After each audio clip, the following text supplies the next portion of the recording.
Wow. Wow. Another great. I love that intro, AJ. Have I told you that before? Yes, I have. Hello, everyone, and welcome to another episode of the Tooclevermafia podcast. I am your host, Clever Mafia, and we have a great one in store for you today. And kind of went out there. We got a lot of Twitter questions and a lot of folks out there looking for jobs today. So we're going to get right into it. And I will go over a few of my secrets, and hopefully everyone here listening can ace the next job interview they get in 2020. Right, AJ? Are you out on the market? Are you looking for somebody else than me? I mean, wait, how are you going to find that? How are you going to find another podcast host? I mean, occasionally I give you a weekend off. You're not going to get that anywhere else. But anyway, so we're going to get right into it because we have so much information to give to our Mafians and you, the listener, here today. And just give you a little background where I'm coming from. Not many people realize that Mr. Mafia, myself, has had quite a vast experience working for very, very large corporations to small startup businesses that over my time. And I've experienced, I've probably hired and fired over 1,000 people, and maybe in the 2,000-3,000 people. I don't even know. But I've interviewed so many folks, and there's so many things that even are relevant today as they were 20 years ago when you're in a job interview and how you're talking to people. But there's a lot of people out there right now that need to get that next phone call that says, hey, you've got an interview. And that's a big part of it, getting that interview, which is probably another podcast I'll do if you folks want me to. Just let me know, drop me an email, a tweet or something. But when you get that phone call, you want to be ready to go, ready to start your plan of attack, and because you want to nail that job interview. And if you do what I have laid out here, and I will review with you, this is some very pricey information that I'm sharing with you for free. I've done seminars, I've done personal life coaching, job coaching, interview techniques, training, all of that, and I'm going to just share it all out there with everyone. Give you kind of a quick overview, something you can listen to on the way to the interview, in your car, on your train. If you get a plane that you're traveling to the job, then you really got a good job ready to go.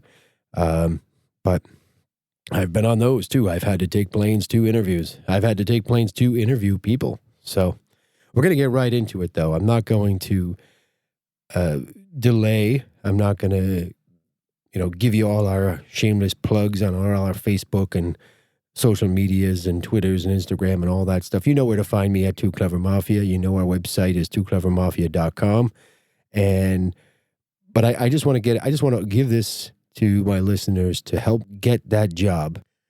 So we are going to take a short break. I've got everything in order, the steps that you'll need to follow. If you've got some time, listen to this on your way to the job interview. And I truly believe if you follow my plan and my steps, you will ace your next job interview. So we're going to take a short break.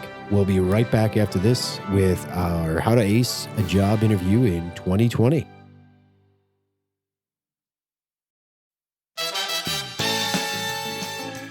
Welcome back, my Mafians and my new listeners and all of you wonderful people out there that are trying to land a job here in 2020. So whether you were laid off, whether you're new to the job market, we are going to teach you how to ace a job interview in 2020. Now, a little precursor, there's going to be 7 steps we're going to go through. And if you follow these steps, you basically would have to not hire yourself, okay, if you don't get the job. If you don't get this job, I'm just kidding. Following the 7 steps is going to get you as much of an advantage as you possibly can getting to the interview, going through the process. But, I mean, there are the variables Of course, you have to jive with the person that you're interviewing with. There has to be a connection. There has to be, you have to be filling the void for that employer as well. And maybe your skills just aren't there, so you don't take it personally. But we are going to give you every ounce of technique from both the interviewee perspective and the interviewer perspective. Because I've been on both sides, probably have been on the interviewer side more. So I'm going to give you some of the things that I've seen, and a lot of it is common, very common amongst every, when I would do interviews, somebody would come in and I would see that same, I don't want to say flaw, but the same issues that almost, it didn't stop me from hiring individuals, but it definitely, for a non-trained interview, because believe it or not, a lot of interviewers are not trained properly. They do not receive the proper training. I've seen people interview, I'm like, what experience do you have interviewing? And they say, no, I just, no training. I just know the job description, and HR gives me a sheet. I fill it out and answer the questions. And there is a skill to it. And professional HR folk out there listening to this maybe, or that you may know, will tell you there is a skill to it. There is a science to it. And it takes years of practice. It's not just about reading questions. It's about knowing what questions to ask and reading between the lines and body language, all kind of things that you have to learn, that it takes a lot of time. So, but I'm going to share with you my wisdom. And I've hired some very successful people that have gone on to successful careers after work, starting with me, which is kind of the telltale of a good interviewer. If you're interviewing folks and you're hiring folks and they're going on to be very successful within their company or your company or whatnot, those are the successful, those are the people that know how to hire folks. And I, not to brag, I've hired you, AJ, right? You've done pretty well through quite a few episodes now. You're still here, right? No. Okay. So let's get right down to it. Now, there's 7 steps. And then the first step, which is kind of a pre-step, it's not really step 1, it's kind of pre-step 1, and that is applying for your job, right? You've got to go out and you've got to apply for jobs. Not 1, not 2. You've got to kind of throw your interview against the wall and see if it sticks everywhere. Don't be discouraged by job descriptions that are meant sometimes to discourage, because they're looking for that perfect candidate, or they have that HR generic job description that they need to fill. Well, you're a person that has probably vast experience in a number of areas, and one of the first goals is sitting down in front of an interviewer and trying to get face to face, so you can showcase your talents. And a big part of it, and was going to try to put percentages on it, but a big part of it is, I want to say 40%, if I have to, is getting in front of that person that's hiring, getting past all the gatekeepers, all of the websites, all of they pull the keywords out of these systems now to get your resume, to get past all of that. Okay. So, and when you apply and you're showcasing your skills on paper, you really want to match them up with the job description that you're applying for. A lot of people will have just a generic resume that they'll throw against the wall. You need to take some time, and it is time consuming, but it's worth it, because if you take that time and you match up your descriptions for what the employer is looking for, there's so many keys, when it comes to applying to jobs. There's so many keys. You're looking at the job description and you can see the generic stuff, and then you see kind of the stuff that doesn't look like it belongs there. Well, that's the stuff that maybe the hiring manager added into that generic job description sometimes. There's little things, and there's a lot of little things, and you really have to look at it with an open mind. But you may just want or need a job, but an employer is looking to fill some sort of void when they're hiring people. I mean, they want to make sure you're that someone that can help them achieve their goals, right? So you want to make sure you're applying, your resume looks good, it's sharp, it's got a ton of keywords in it, and you can Google all of that information about the keywords and all of that stuff. It will, but there's a lot of keywords that these programs now, these what they call algorithms, right? They'll pick out your resume and put it in front of an HR person. Then that HR person looks at your resume and says, "Yeah, okay, this guy fits, or girl, or lady, man, woman. You can go and you can apply for that position." Now, once you get in the next pile, and then it is probably a few piles before that, but then when you get finally into that, some companies will have the HR person set up the interviews for the manager. Some HR people will do the actual interviews, or they'll do a 2-step process. These are all formalities, but you've got to get past that first gatekeeper, and that's that company website, or the different employment websites, to get your resume to be seen by a person. And that's one of the first steps, right? So really craft your resume for the job that you're looking to apply for. So step 1, you get the call, right? This is where this starts. You want to ace that job interview. First step, you got to get that call that says, "Hey, Mr. Mafia, come on in. We need you to come in for an interview. We got a position open. We got your resume here in front of us, and we want to see what you got," right? So you schedule a time, and at that point, you need to start researching. Research everything. You want to read a book or two if you haven't been reading, but read a book or two. If you're looking for a sales job, pick up a book on sales. Google or go to Amazon and say, "Hey, top sales books," and read it. Know who the author was.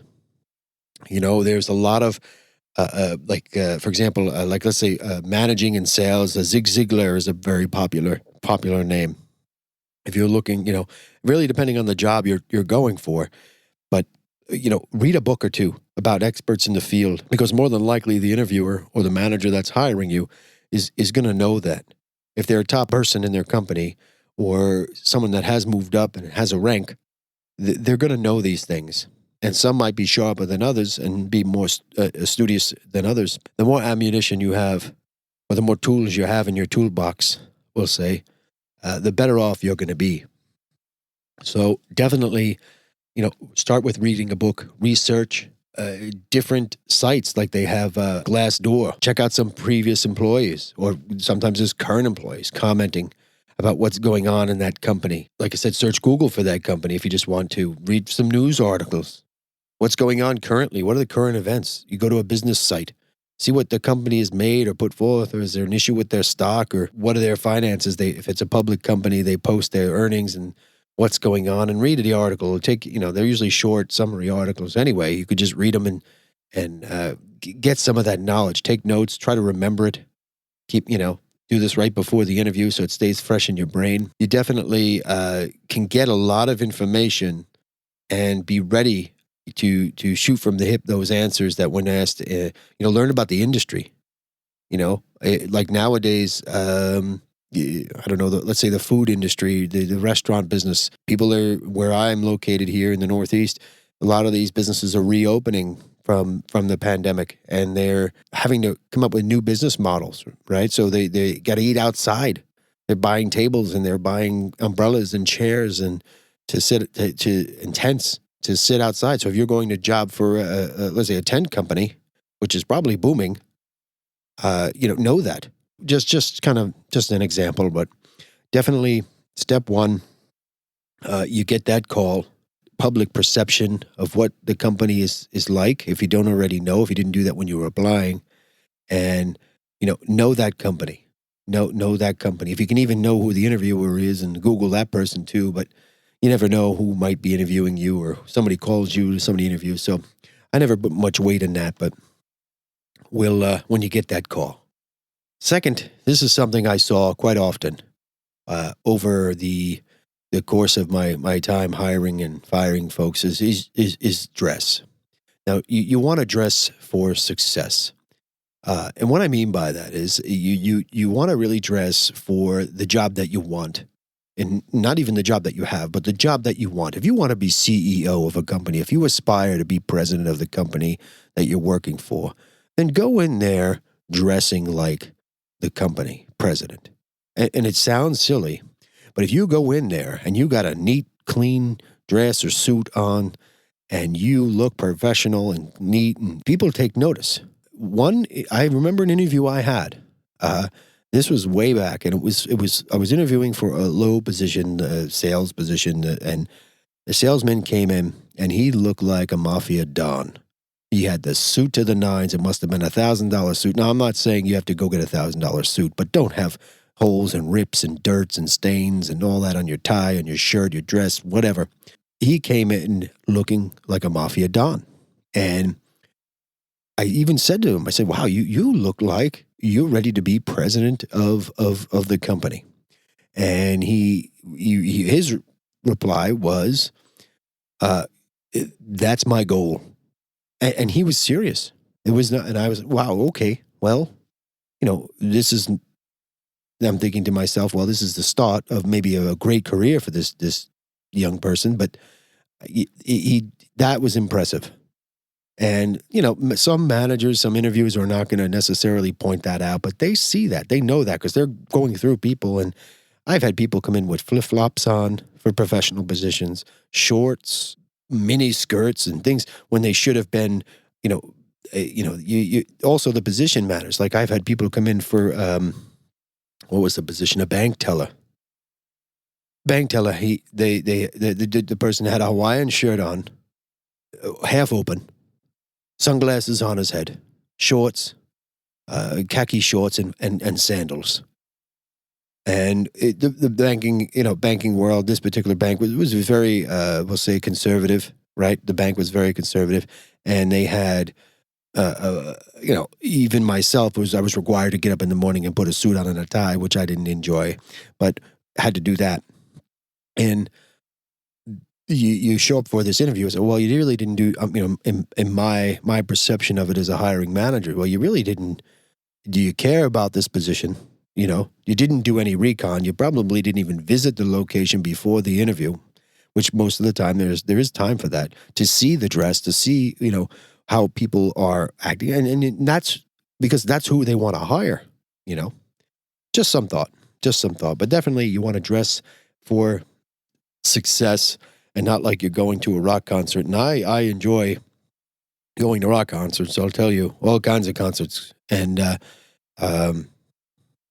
but I don't know in a lot of my previous roles and positions and that, or I would recommend to anyone in certain roles and positions to go dressed like you're going to one. It's just how it is. You dress professional for work. If your work is professional, if you're a lifeguard, you dress as a lifeguard on a beach. That's perfectly acceptable. But the Hawaiian getup in the surfer dude getup doesn't necessarily work well in a bank. Just saying.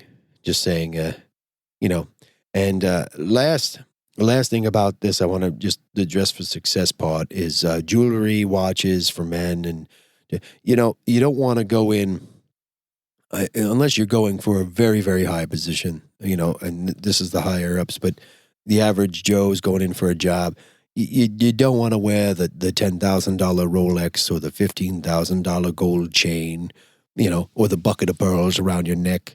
That's, $20,000 or, whatever.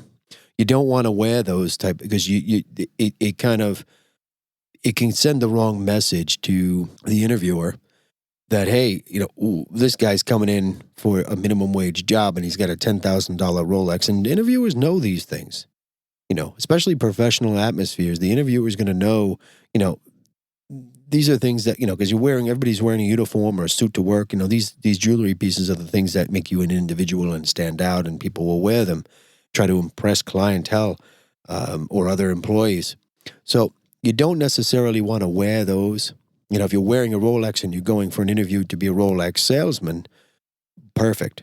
But for the majority of us, we're not going to be doing that, so you probably don't want to wear those heavy-duty things because, you look nice, obviously look presentable, but you wear those things, what it does is it really compresses your personality, and it doesn't always, in my opinion, it lets a lot of the personality not shine through because I'm looking at your $10,000 Rolex the whole time, yet you pulled up in a 15-year-old Honda Accord, and you're trying to get a minimum wage job.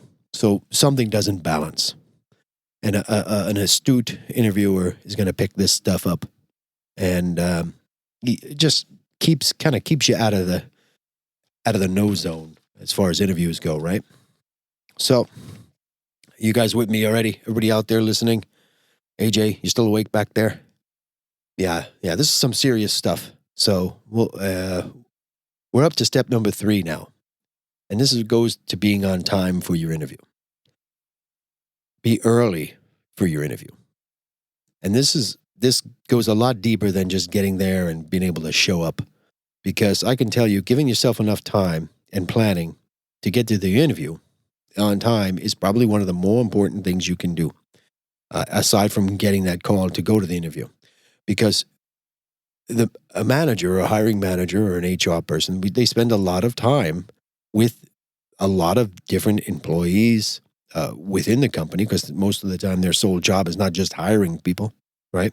So they're spending time with scheduling, time cards, dealing with employees that are late, maybe replacing employees that were fired. Absentee, people calling out of work or in excess, or things, things like that. More, it's a good chance that also these managers are conducting multiple interviews sometimes within a given week, a time period, maybe even that day. So at the end of the day, you don't want to be that one and kind of, it's kind of like have you ever watched those cooking channels on TV, AJ? Right? They do I can't think, like Celebrity Chef or whatever, and they usually cook like 3 meals, like breakfast. They cook like sometimes it's like a breakfast or an appetizer meal, the main course, and then a dessert, right? Something like that, a main course and dessert, and that's how they rate them at the end. And well, they'll say your main course was good, right? But your dessert was lacking, and then that causes them to lose. Well, in this case, you don't want to be a great interviewer, but then when it comes down to the other 3, they were great. Let's say 3 people interviewed with the same day. They ended up not being there on time, or early, and you ended up being late, right? I'm getting myself confused here, but you don't want to be giving them any reason not to hire you. And one of them is being punctual, because I can tell you from experience, and any manager of any staff, director, president, or anybody like that will tell you that staffing and scheduling and lateness and absenteeism or calling out is a big deal, and it's a lot of time. It's a lot of time spent, and you're not going to hire a headache. Try not to. And if that stands out, it's like, well, I got enough of those problems. This guy can't show up time to an interview for a job he doesn't even have yet. Then we definitely need to move on to the next candidate. So something to think about there. Next, I just hit my microphone. I don't know if you heard that, but I know, AJ. I know. I'm trying to get rid of this wired headset, but that's a whole nother story. I got to get to a wireless headset. This headset is just, the wire is so long. But should we take a break, AJ? No, just keep going. He's showing me just keep going. Okay. So number 4. So you're sitting in front of this interview. You got there on time. You got the call. Now, you're across from the hiring manager or HR person or whoever it might be. You got to lean in and you got to smile. You got to be happy. You got to be on the edge of your seat and show your interest. This all goes back to body language. So if you haven't read a book on body language and positive and negative body language, find one, pick one out, read it. It means a world of difference to an interviewer, and some of it to an untrained interviewer. Some of it's just unconscious. They're not even paying attention to it. But a trained interviewer is going to know these things. So, you want to be cheerful. Always make eye contact. Eye contact is huge. Act like you belong there. Act like you're part of the team already. Like, go at it. It's hard. I know interviewers are, for the interviewer and the interviewee, sometimes meeting new people is very, very nerve-wracking. You could be very nervous. So, but you want to control your nerves the best you can. And it's okay to be nervous, but don't, you got to watch being surprised by questions. And this goes back to having the research and having those answers that you can apply to those questions, readily available. But from start to finish, you want to stick to the part. You walk in, you want to be that person that manager wants to hire, and you're going to fill that void that they need filled, and be able to do the job that they need to be done. And you could be a reliable employee, you could be dependable, which goes back also to being on time. Um, and you you want to be able to relate also, right? You want to be like when I say you have stories as well, like, and you want to have fun stories on the hip. Some of our lives are not that interesting. Some of them, they're stories that you probably don't want to tell a prospective employer. Like Phil's fishing trip that Phil took earlier on in our season. We had an interview with Phil. It's not really pertinent to you going into an interview for a bank teller position. It's not something, but you want to have a story. You want to have some set stories that you can apply, like typical, and you can look this up also. There's typical interview questions, a challenge that you faced, and it's something that you've overcome. Why do you want the job? Why, do you think you'd be a good fit? What made you apply? Not just that you needed money and you don't have a job, because that's probably the most honest answer, but doesn't help them get to the reasonable understanding that you're going to fill that void that they need filled. So also positive customer interaction stories. Previous customers, if you had other job experience, you want to have those positive customer interaction stories, and how you were able to coordinate and fix problems, and very important. Lots of times interviewers, including myself in the past, will ask questions that not bait, but are kind of, I don't even want to say trick questions, but they're questions that are designed. They're negative questions, and they're designed. I'll give you an example. They're designed to give you.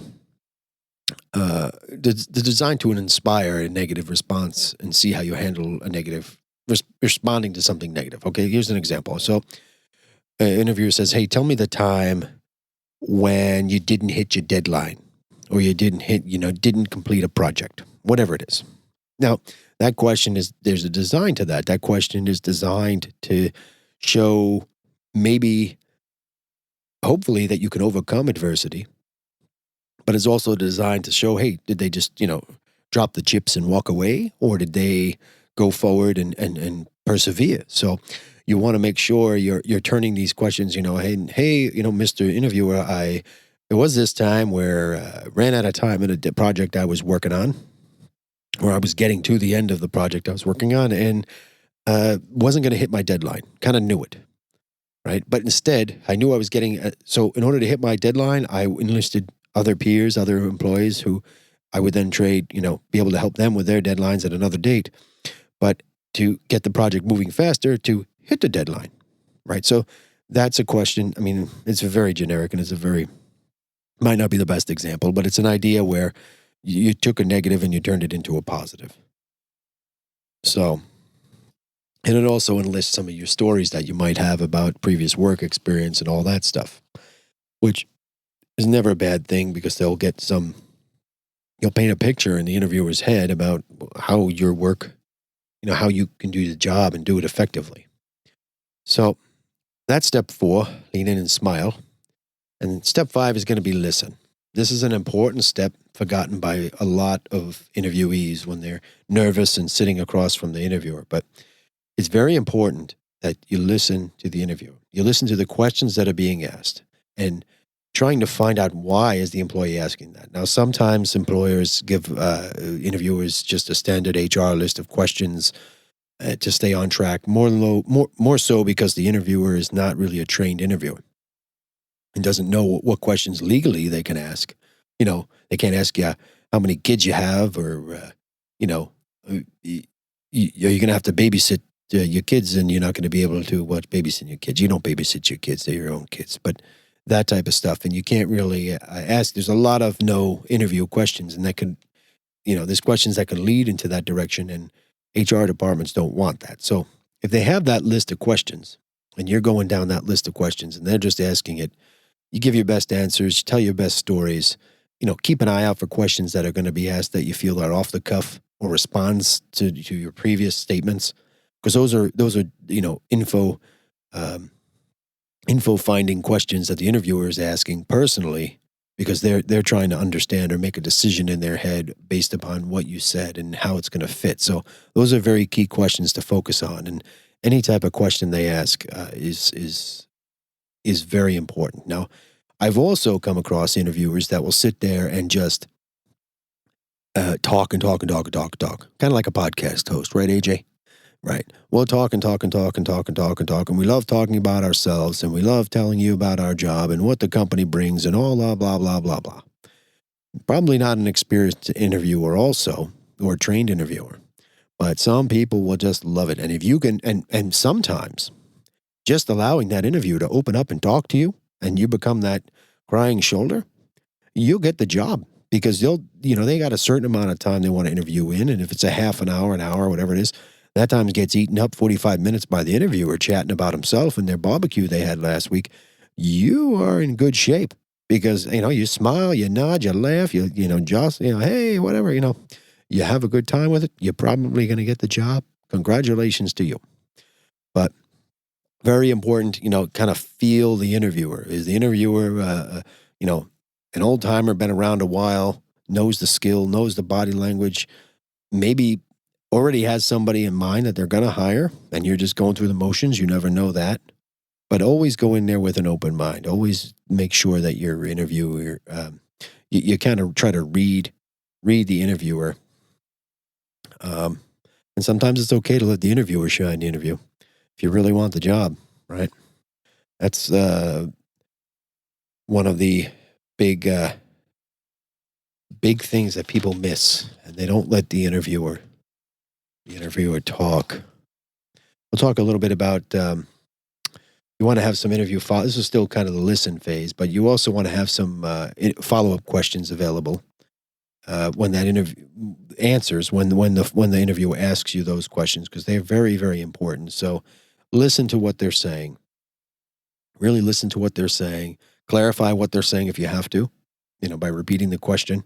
But really try to get to the bottom of what they're asking and try to give them the answer. And there's nothing wrong with giving the answer that they want. If they ask the question and you're smart enough to pick up the right answer, sometimes they put the question out there just to give you that, get that right answer, right? So here's number 6. So we're moving down the list. By now, I hope you've all gotten the job, but we're going to ask some open-ended questions when they say, do you have any questions? Do you have any questions for me? A lot of time left. It's been a long interview. Who knows? Short interview. A lot of interviewees miss this and they say, oh, no, everything's fine. You kind of answered everything or whatever. But you want to have some open-ended questions. You really do. You really want to have an open-ended question. And some of it, you can go back to the listening part where during that phase, you can ask the interviewer, hey, what's your experience with this company? How long have you been here? What roles do you have? Do you enjoy it? What projects did you enjoy the most? You can kind of cross-interview sometimes the interviewer, and if they're open and not willing to talk, that's a great thing. If they're very closed and secretive, they may not be happy with their role, but they may just be answering the questions, or But again, you can feel this vibe going back and forth sometimes. So be very aware of it. And things you don't want to do, these are kind of the do's and don'ts, questions you don't want to ask is you don't want to ask about your pay. First, you should have known how much the job pays before you go into it. You should have done your research. It might have been in the job, the classified, we'll say, or the job post, right? It would have already been in there. So you should have kind of have an idea or a range. You really don't want to ask about that, because that's not the time to negotiate, and it makes you look, again, like you're there just for the money. So you don't want to ask about money in the interview. I've been sidetracked by that question, and sometimes I, as the interviewer, don't even know, because it was, wasn't my final decision, or it was the managers or the budgets or the directors, and they're saying, well, this is the range based on the candidate, and you don't want to do it at that point. And I'll tell you when. So something that you want to do is you want to ask about, like I said, the interviewer's history, their time with the company. It gets them talking, shows your interest in that interviewer, because that's the one that's going to help make this decision move along, hopefully in your favor. And you also, if you're in a room with an interviewer, you want to notice some of the awards, some of the special knickknacks on the person's desk. They hung them there, or or put them on their desk because it's important to them, right?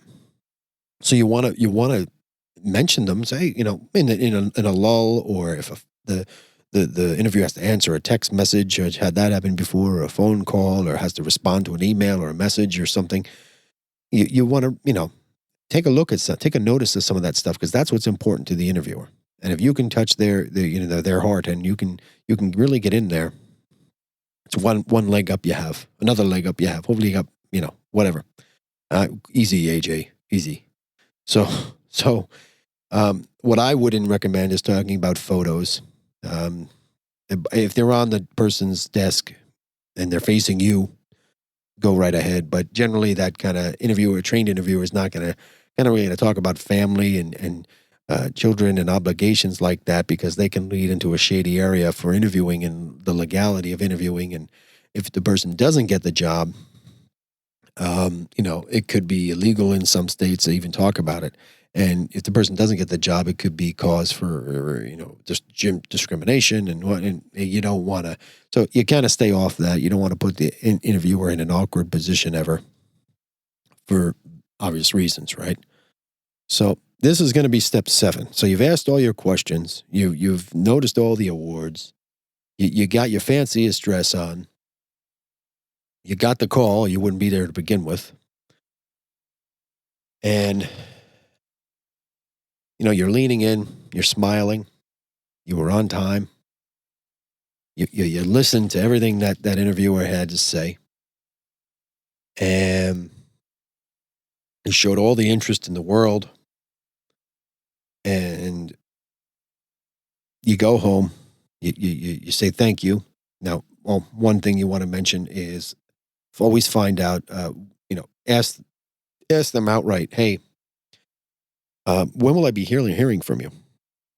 When will I be hearing from you next? Or, they might tell you, hey, we're going to call everybody by Monday. It'll be great. You get home, make sure you get a business card, an email. If you don't already have it, send out a nice thank you letter and a quick email. Hey, so-and-so, thank you for spending the time with me. Always send that out. Also opens up that correspondence. If you're going to get the job or not get the job, you might get some good information back. If someone's, and if you don't hear anything after the time frame, let's say they don't give you a set date, they say, sometime next week, and then you don't hear something in 2 weeks, you follow up on that email. Again, good way to kind of get things moving and be proactive, right? So once you get the job offer, you did everything right, you followed the Tooclevermafia way, you got the job. They're going to hire you. There's nobody better. Doesn't matter if, you went to Crackerjack College or not. You got the job. What do you do? Well, they're going to call you up and they're going to say, hey, you unbelievable. Best interview I ever had. We want to hire you. And you say, that is tremendous. Thank you. I'm really excited to hear that. Maybe pause a little bit. And they say, well, we're going to pay you, I'm just going to make up a number here. We're going to pay you $1 a year. We're going to give you $1 a year. Whatever. Now, let's say this position ran from $3 to $5 was the range. And you based on, again, going into this, knowing how much you should be paid, hypothetically, you're like, I should be like in the $4 or $5 range. So then you have to go back and you can this is where it's very important, because if you do not say anything there and you accept that $1 annual salary, next year, when they hire somebody similar role as yours for $2 and you're raised, now you're only making $1.50 for the year, you're going to be disappointed and you're not going to be happy as an employee. So you need to get as much as you can in that role. So if you think you're a $4 or $5 a year employee, you have to say, well, I was, looking at the range. I really thought I would make $5. Go to the high. Who cares? They're going to tell you, oh, well, that's really for internal, or they're going to give you some excuse or whatever. But basically, they're going to say three things if you ask for a higher amount. They're going to either say, let me go. Well, we didn't know, or they're going to make some whatever, and then they're going to go back, and if they've got to get approval and they like you and they've closed the job offer, there's nobody else, and they've already made the offer to you, or they're trying to make the offer to you. Usually they only make one offer at a time. They're going to come back and they're going to say, okay, we can give you this. This is our max. Or they might say, I've had people where we can only pay them this much, or you have to go to a next level of bureaucracy, right? And then you got to decide, you want to take it up to the next level of bureaucracy, which is more time consuming, or are you okay with taking $4 a year instead of $5? You're gambling, but they come back and they'll say they'll pay you $4 when they started to pay you $1. I probably would take the $4 because you know where they started. So you know where next year might only be a certain amount of an increment. It's all mathematical, and no employer wants to pay an employee more than they have to. It's just how things are. You could take the $5 or $4, right? Or they can come back and they could say no. They could say, this is what the job offers. This is what we can pay. And you can either say no, thank you, but I was really expecting this. And, maybe not cut it off just yet. Say, listen, I was really expecting this. Can we meet in the middle? And lots of times, again, at this point, you're the person they want. You're the person they spent the time on. They've probably interviewed a bunch of candidates. You're the person they want. So you still have this bargaining power until they say no. Sometimes there's union jobs where you can only make a certain amount as a starting employee. Well, then you really should have known that going in, and there really isn't much negotiation. Really don't have much negotiation at that point. You have no bargaining chips, right? But if it's not a union job or it's a management job of some kind, you probably have some negotiation on your salary. Some places you may have a negotiation on what your bonus is. You would know all of this going in if you had a bonus. So sometimes they won't even offer you over the phone. They'll send you a job letter with all the information. Then you go and call HR and you say, hey, this is what I was looking for, and before you sign it. And it really depends on where you live, but these are kind of the generalizations of it. And then there's, of course, them saying, no, this is what we can pay you. We'd love to have you on our team. And then you've got to decide. Now, could it be a job you take as a stepping stone if you don't currently have a job? I probably would say yes, take it. But understand that they're paying you the bottom of the scale, and understand that probably the next person they hire, and your raises, annual raises in most companies, some don't even have them, and ones that do, they don't even cover the cost of living, which is important because then that means the following year, the new people hiring at the same role, at the same low-end pay rate, are going to be more than what you currently make, right? So all decisions you have to make at the end after you get the job. So hopefully, and then you make your decision. And if you're doing this, you're interviewing with a bunch of different people, and you're acing these job interviews all over the town because you're following the Tooclevermafia system, you're probably going to have multiple offers rolling in at the same time, and then you'll be able to pick and choose with hopefully, right, AJ? You're not having what's that? You're not having, AJ's not having all the job offers roll in. Well, I don't know if did you ever give me as a reference? No? Well, good thing. No, I'm just kidding. So anyway, so I want to say good luck to everyone. I will also be glad to help with any specific interview questions that you might come across in your interview journey. Sometimes they'll give you some pre-questions. I've been in situations where people had to write a business plan or had to answer a job interview question, and you had to kind of answer it in a certain way, like pre-interview. I'll have all kinds of crazy stories, but I don't want to go too much off the beaten path because my job is to help you get a job, to help you ace your next job interview this year in 2020. I will tell you one story I had real quick. Should I wait, AJ? No? All right, I'll tell you this one story real quick. I interviewed one time, and the person I was interviewing with was, I don't know how to explain it. They were kind of like a second level manager, right? And then they had I guess it would be like a director.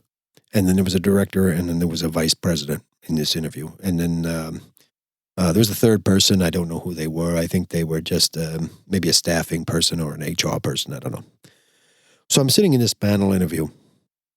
I've done a lot of panel interviews, and they're fun, especially if they start shooting questions at you from all angles. But panel interviews are well, they're not so fun for the people being interviewed. But so I'm getting interviewed by this panel. It was I'll say a leadership position at a company. And the director level, the middle guy, and the HR person, the lady, it was a lady, and they were on board. They loved me. They thought I was too clever. They thought I would be able to do a bang-up role, which I did, by the way, not to pat myself on the back too hard. But this president guy, very aggressive toward me, and you listeners, you know how I kind of go approach things sometimes, and I was trying so hard to keep my cool as he was just asking questions that were off the wall and like almost, I don't want to say trying to intimidate me because I don't care anymore about much. And you can't, I'm either here or not. You're not going to intimidate me. So anyway, I'm talking to this other, this person, and then they're being very aggressive, very, almost as like a matter of fact, kind of didn't want the job and I was playing games at the time, which I wasn't true. I applied for this particular company, which was a good company at the time. And they wanted, they were looking for an experienced individual like me. And I was very well qualified. And I wanted to knock this guy out.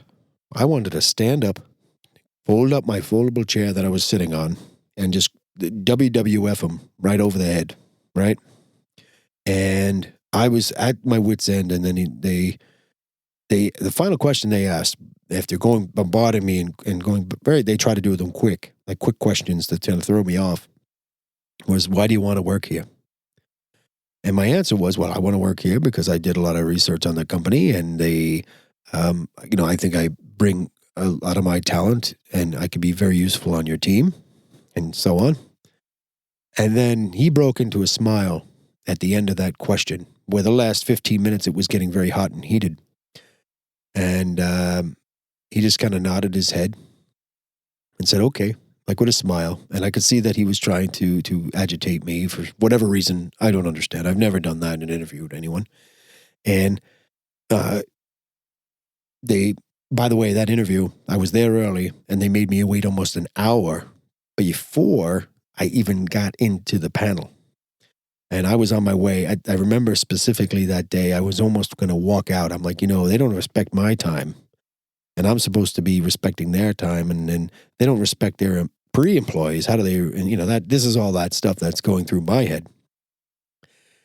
So we shake hands. Kind of the middle guy and the HR person were they didn't apologize to me, but they were taken aback by the actions of this higher ranking person and the way they treated the interview. And just a very cocky individual, And so I walked out of there. I walked out of that interview with my, I said, well, obviously he didn't like me. I don't think I'm going to get this job.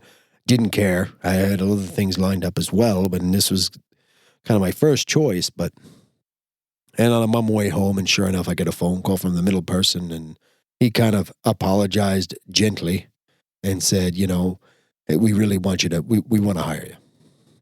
And then I went through the negotiation. But just to go to show you, then even though when you think the interview is going bad, don't give up. Stay your ground, keep calm. It very well could have been a test. With this particular individual, it wasn't, because shortly after, I think he got fired for similar aggressive behavior. But anyway, that's another story. But always keep your head on straight. Always kind of keep your eye on the prize, so to speak. And I wish all of you luck, like I said. Check us out over on www.tooclevermafia.com. Sign us up, subscribe us. What are we doing, JJ?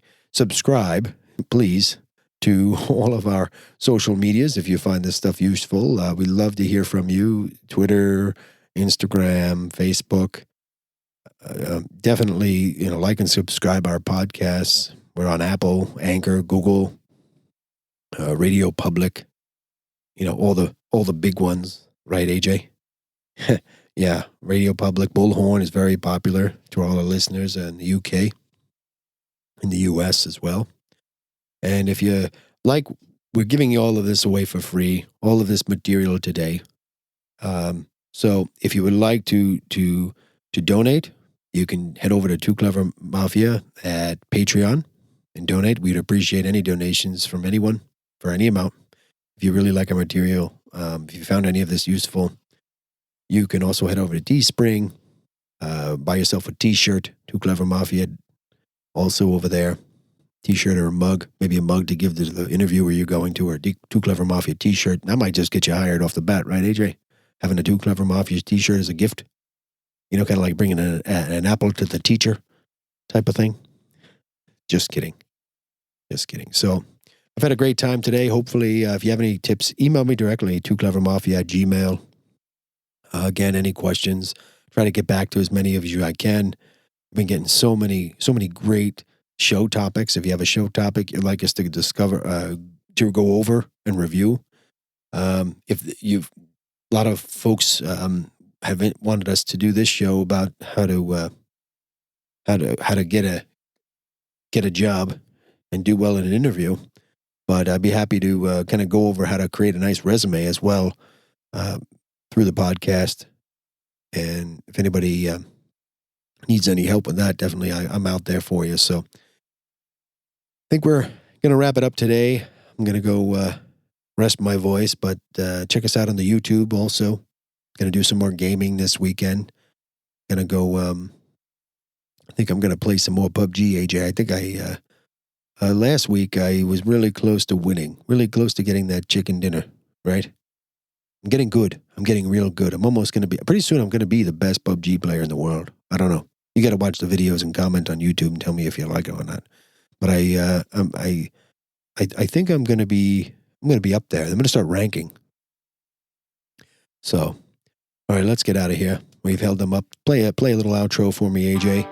And I'd like to thank everyone again. I am Tooclevermafia. You are listening to the Tooclevermafia podcast. And that is all I have to say about that.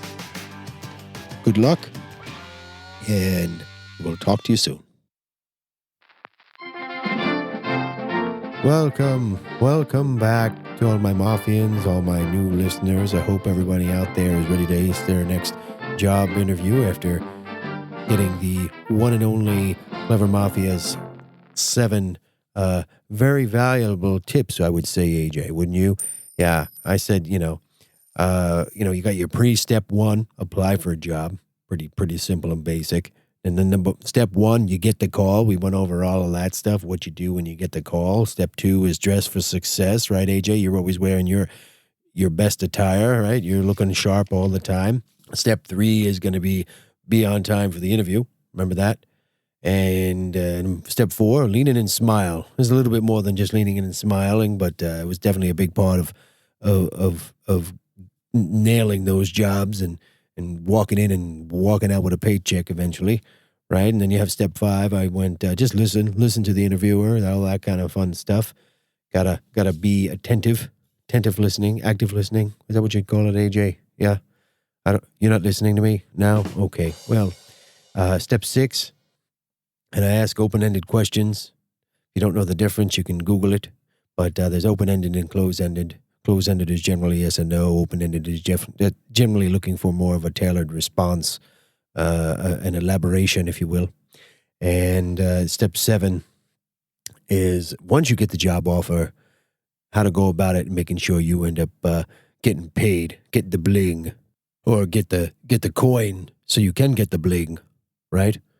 Or whatever you want to use it to buy. I don't know. I guess bling references jewelry, right, AJ? And not everybody likes jewelry. Never mind. Miss Mafia likes big diamonds, but, well, she married the wrong guy for that, I guess.